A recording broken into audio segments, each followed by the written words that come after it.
بسم الله الرحمن الرحيم الحمد لله حمدا كثيرا طيبا مباركا فيه كما يحب ربنا ويرضاه أما بعد.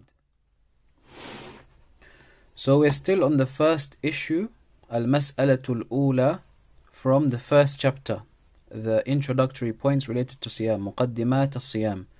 The first issue, Al-Mas'alatul Ula, is split into two parts. Ta'rif al-Siyam, the definition of fasting, which we covered last lesson, and today's lesson we're going to cover the second part, Bayanu Arkanihi, clarifying the pillars of fasting. So last lesson we mentioned Ta'rif al-Siyam, the definition of fasting, Lughatan, according to the language, wa Shar'an, according to the definition in the Sharia, the legislative definition. And we mentioned that the linguistic definition is broad, to abstain from something, whereas the legislative definition is more specific, refraining from eating, drinking, and the rest of the things which invalidate the fast with intention from the true dawn until sunset. Today's lesson, inshallah, we're going to cover or clarify the second part, Bayanu Arkanihi, clarifying the pillars, its pillars, Arkanihi, its pillars, the pillars of As-Siyam, fasting. Arkanuhu, its pillars. The author says, Arkanuhu, its pillars. من خلال تعريف الصيام في الاصطلاح من خلال تعريف الصيام في الاصطلاح يتضح أن له ركنين أساسيين هما through the definition of fasting من خلال تعريف الصيام, through the definition of Siyam, this definition that we read last lesson, through the definition of fasting في الاصطلاح, in the applied definition, not the linguistic definition, because remember we mentioned that this is what concerns us. This is what we're going to be speaking about, the definition of fasting according to the Sharia. And this is why the author mentions the definition linguistically and the applied definition. And the focus in this whole book, Kitab al-Siyam, the book of fasting, is going to be referring to this definition. That's why this has been mentioned in the introductory parts, knowing what terms and the usage of the words according to the author. So the author intends the applied or the Sharia definition of fasting, not the linguistic definition. That was just mentioned there, just to give us an understanding of where this word was derived and what it means. So there's always a link between the linguistic definition and the applied definition, in that both of them are refraining, abstaining from something, except that this is more specific. So he says here, من خلال تعريف الصيام في الاصطلاح, according to the applied definition, which is the Sharia definition of fasting, according to the applied definition of fasting, يتضح أن له ركنين أساسيين. It becomes clear to us that it has ruknaini, two fundamental pillars. It has two fundamental pillars. What has two fundamental pillars? Fasting. This is what we're talking about, the pillars of fasting. So from the definition, it becomes clear to us that it has two fundamental pillars. What are the two fundamental pillars? الإمساك عن الأكل والشرب وسائر المفطرات مع النية من طلوع الفجر الصادق إلى غروب الشمس. It should be clear to you, within this definition, you can extract from this definition two pillars of fasting. Fasting stands upon these two pillars. What are these two pillars? Huma, the two of them are, Al-Awwal, first of them, Al-Imsaku عن المفطرات من طلوع الفجر إلى غروب الشمس. This whole line, this is the first pillar. What is the first pillar? Abstaining from the things which invalidate a person's fast from dawn until sunset. So abstaining from the things that invalidate your fast from dawn till sunset, this is the first pillar. So abstaining, refraining, that actual refrainment and abstention, that is the first pillar. You refraining from the things that invalidate your fast, this is the essence, and this is what fasting stands upon. This is the first pillar. وَدَلِيلُ هَذَا الرُّكْنِ, and the evidence for this pillar, قوله تعالى, is the saying of Allah the Most High, فَالْآنَ بَاشِرُوهُنَّ وَابْتَغُوا مَا كَتَبَ اللَّهُ لَكُمْ وكلوا واشربوا حتى يتبين لكم الخيط الأبيض من الخيط الأسود من الفجر ثم أتموا الصيام إلى الليل. This ayah is evidence for the first pillar.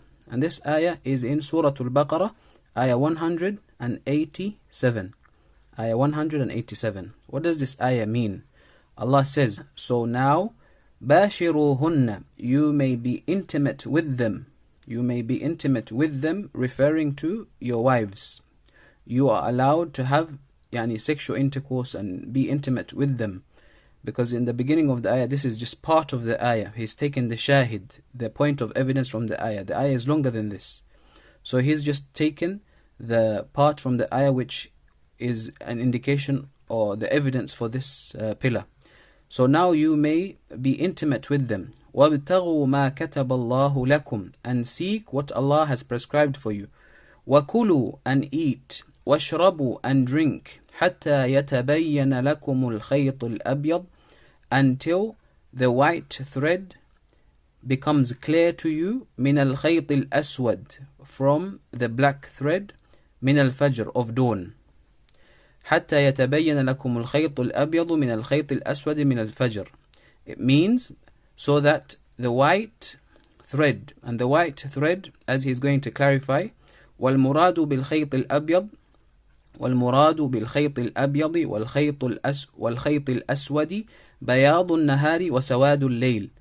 The meaning or the intended meaning or what's meant by الخيط الأبيض, the white thread, and the black thread is the light of day and the blackness or the darkness of night. So this is what is intended by the white thread and the black thread. Okay, so eat and drink, وَكُلُوا وَاشْرَبُوا, eat and drink until the white light or the light of dawn, basically. The light of dawn becomes clear from the darkness of the night. The light of dawn becomes clear to you from the darkness of the night. What does this mean? This means, if we go back to the definition here, it says that fasting is to refrain from eating, drinking, and the rest of the things which invalidate your fast with intention from the true dawn. The true dawn break. This is the true dawn break. True dawn break, al-Fajr al-Sadiq, is when there appears a horizontal light. The horizontal light, it looks like a white thread when you look at it. When it first emerges, it's very thin. It's like a white horizontal line that appears in the darkness of night. So once it appears, it becomes brighter and brighter. This is what is meant by the white thread appearing from the darkness of night. So when this white thread appears, this Fajr, the dawn Sadiq, the Fajr al-Sadiq, the true dawn appears, this is when you must refrain from eating and drinking and being intimate with the wives. So Allah is saying, eat and drink and be intimate with them until the white thread becomes distinct for you. Once it becomes distinct for you, Allah says, ثُمَّ أَتِمُّ الصِّيَامَ إِلَى اللَّيْلِ. So once that happens, you have to complete the fast until nightfall. So this is when the fast begins, إِلَى اللَّيْلِ, until sunset. When night begins, that's when you are now once again allowed to be intimate with your wives, eat, drink, and so on, and engage in those things which were not permissible for you while fasting. Okay, so what is this ayah indicating? This ayah is indicating the first pillar, that you abstain from eating, or you abstain from the things which invalidate your fast from طلوع الفجر حتى يتبين لكم الخيط الأبيض من الخيط الأسود من الفجر. This is the point of evidence for this part. إلى غروب الشمس ثم أتموا الصيام إلى الليل. This is evidence for the final part of that line. So the first pillar of fasting is to refrain from the things which invalidate your fast from dawn until sunset. The second pillar,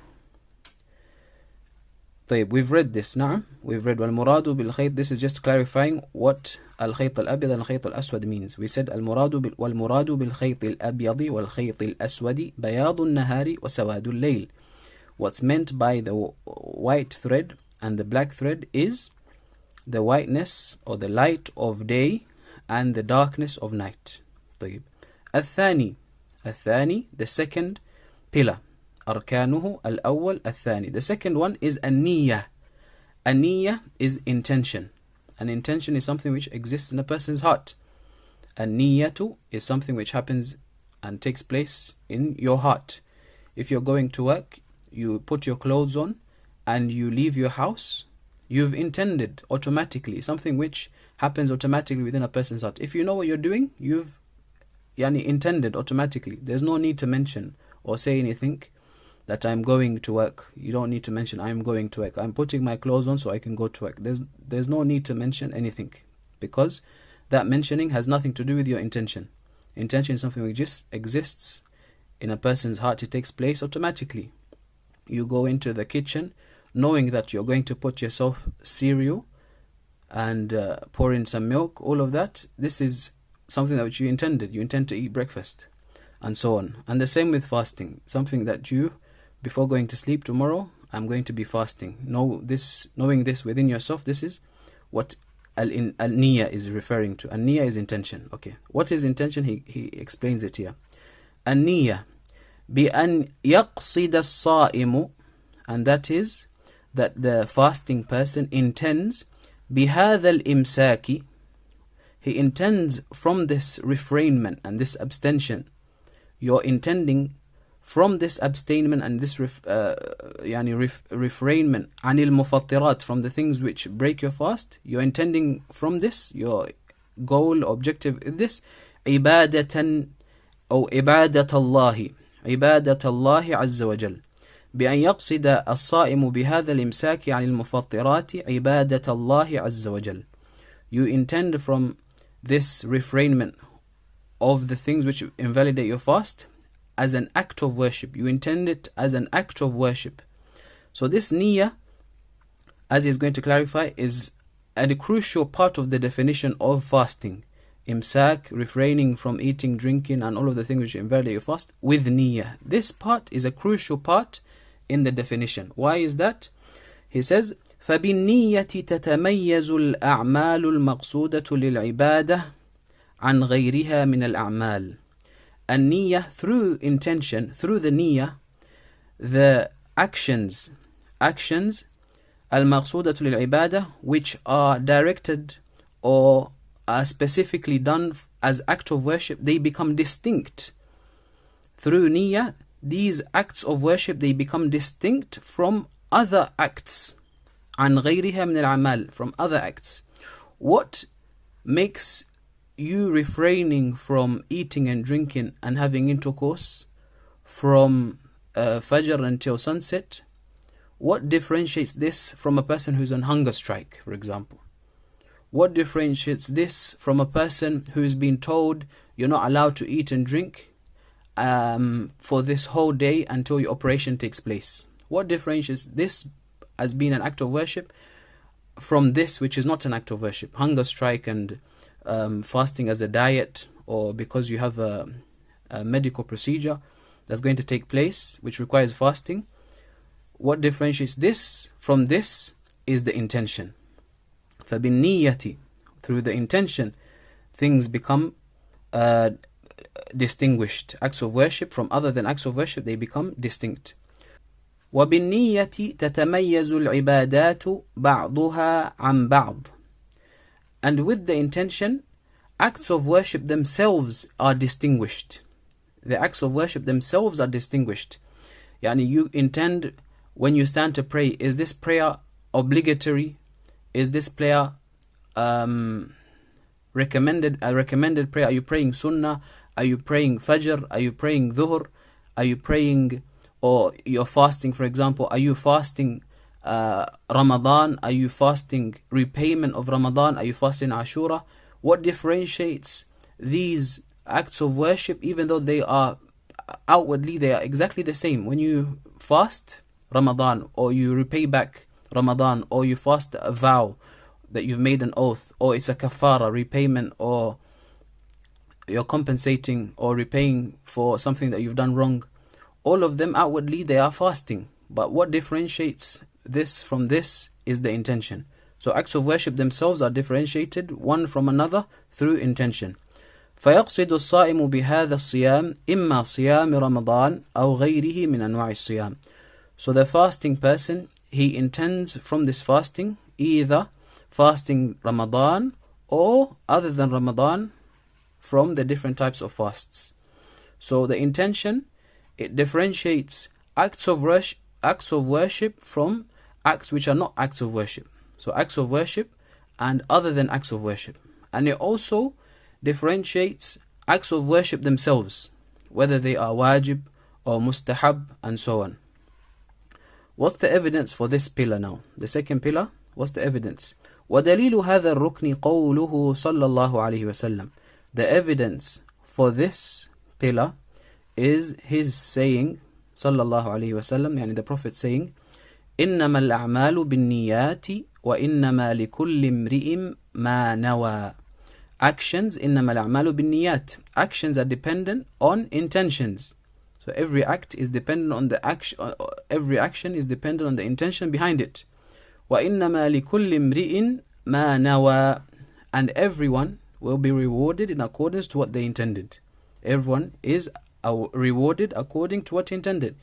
If you intend an act of worship by abstaining from eating and drinking, then you'll be rewarded according to that.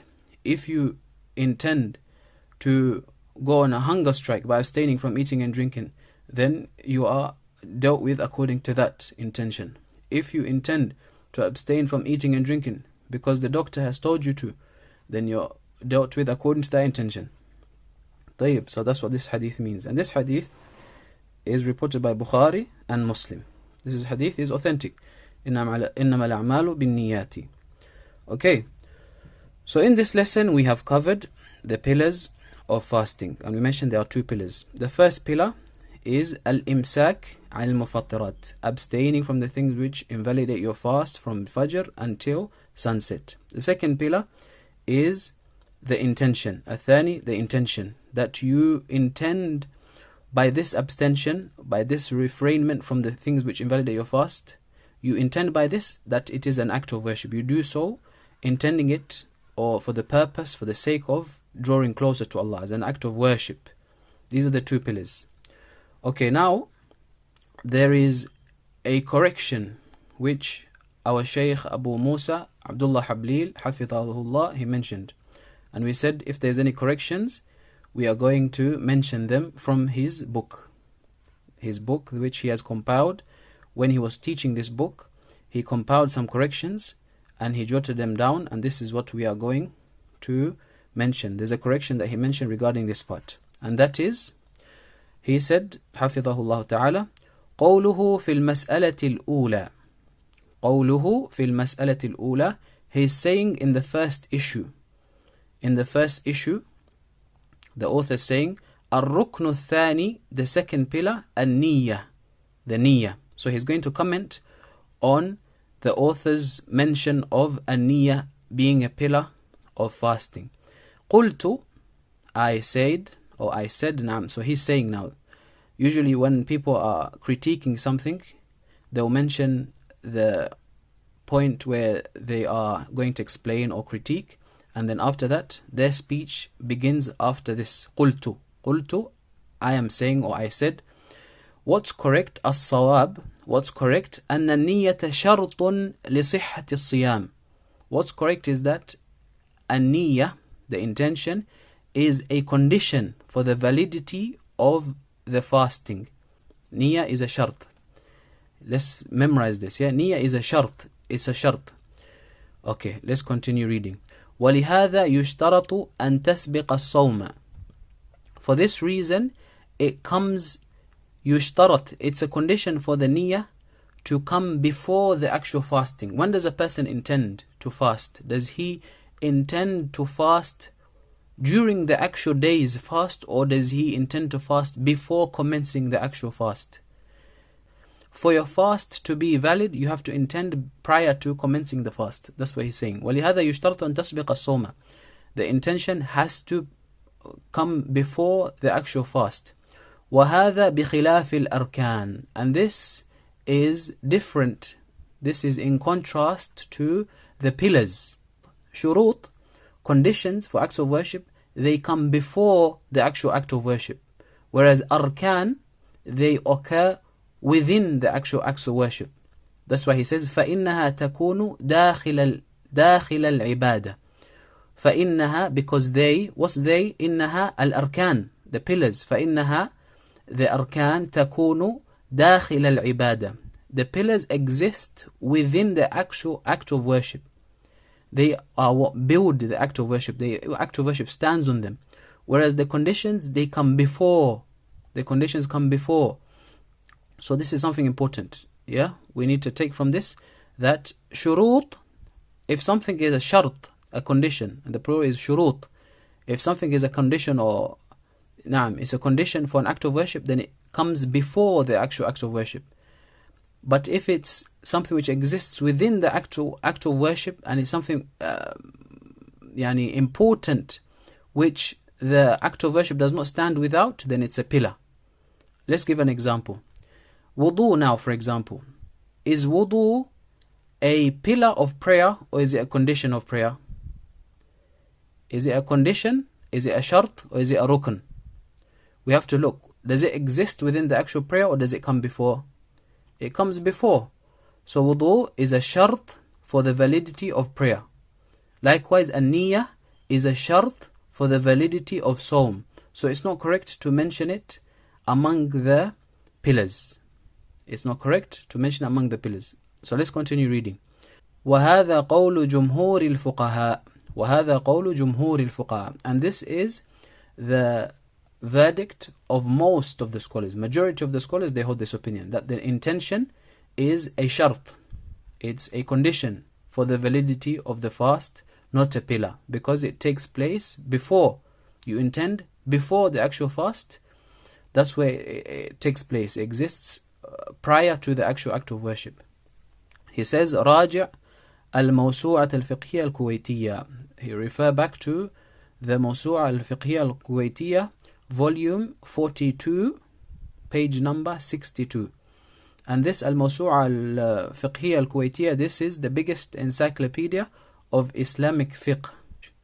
And it was published by the Kuwait Ministry of Awqaf and Islamic Affairs. طيب, so after that correction, we are left with one pillar. How many pillars of fasting are there? كم ركنا للصوم؟ للصوم ركن واحد. Fasting only has one pillar, and that is to refrain from the things which invalidate your fast from dawn until sunset. Intention is a shart, it's not a pillar. It's a condition for the validity of the fast, but it's not a pillar. It's also something which is a must. It's a must, but it's not a rukn, because it doesn't exist within the actual act of worship. It comes before it. So we refer to it as a shart. Naam. So hopefully we've understood today's lesson. سبحانك اللهم بحمدك أشهد أن لا إله إلا أنت أستغفرك وأتوب إليك.